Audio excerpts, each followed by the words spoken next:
15 साल का अर्जुन अपनी स्कूल बस में बैठा खिड़की से बाहर देखते हुए सोच रहा था कि शिमला के पहाड़ कैसे होंगे।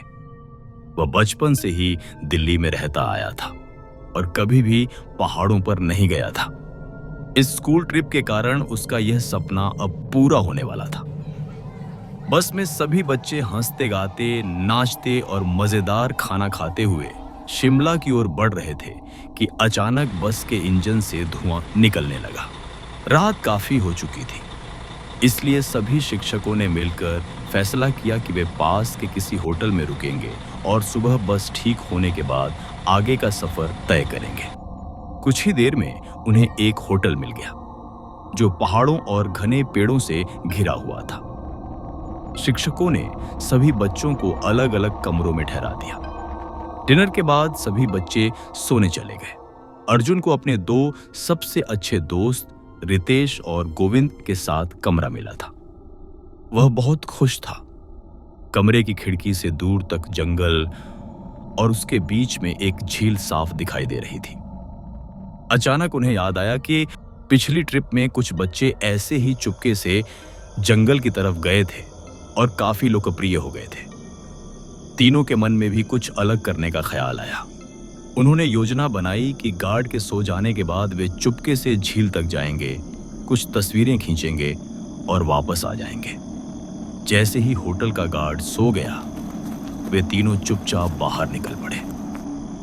कमरे से देखने पर झील ज्यादा दूर नहीं लग रही थी, लेकिन जंगल का रास्ता खत्म ही नहीं हो रहा था।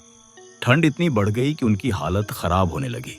तभी उन्होंने देखा कि उनके फोन में नेटवर्क भी नहीं आ रहा था। उन्होंने झील तक जाने का प्लान रद्द किया और वापस लौटने का फैसला किया। अर्जुन और रितेश आगे चल रहे थे, जबकि गोविंद उनसे कुछ कदम पीछे था।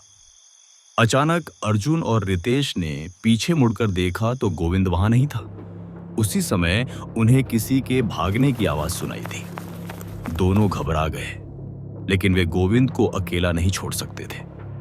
वे आवाज की दिशा में बढ़ने लगे।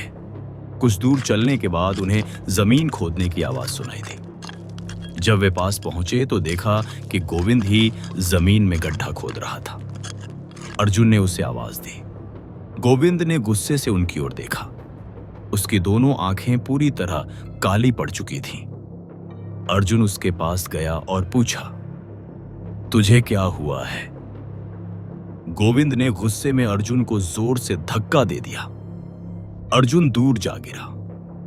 रितेश ने तुरंत उसे उठाया। तभी गोविंद चीखा और जंगल की ओर भागने लगा। अर्जुन और रितेश उसका पीछा करते करते जंगल के बीच एक पुरानी हवेली के सामने पहुंच गए। हवेली के अंदर से गोविंद के रोने और चीखने की आवाजें आ रही थीं। दोनों डरते डरते हवेली के अंदर गए। उन्होंने देखा कि गोविंद बेहोश पड़ा है और उसके पास एक भयानक दिखने वाली बूढ़ी औरत खड़ी है। उसका चेहरा किसी चुड़ैल जैसा था और उसकी आंखें भी पूरी तरह काली थीं। उसे देखते ही अर्जुन और रितेश डरकर भागने लगे। भागते भागते दोनों झील के पास आ गए। अंधेरा इतना गहरा हो चुका था कि कुछ साफ दिखाई नहीं दे रहा था और अचानक दोनों का पैर फिसला और वे झील में जा गिरे। खुद को बचाने की कोशिश करते हुए अर्जुन किसी तरह झील से बाहर निकल आया, लेकिन देखते ही देखते रितेश पानी में डूब गया। यह भयानक मंजर देखते ही अर्जुन बेहोश हो गया।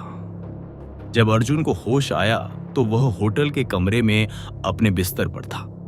वह घबराकर उठकर बाहर आया तो सामने काफी संख्या में पुलिस खड़ी थी। रितेश और गोविंद की लाशें सफेद कफन में ढकी हुई थी। पुलिस के अनुसार यह एक मर्डर केस था, लेकिन आसपास के गांव वालों का कहना था कि कई साल पहले गांव की उस पुरानी हवेली में एक औरत अकेली हंसी खुशी रहती थी। एक दिन कुछ चोरों ने उसके घर में चोरी की योजना बनाई।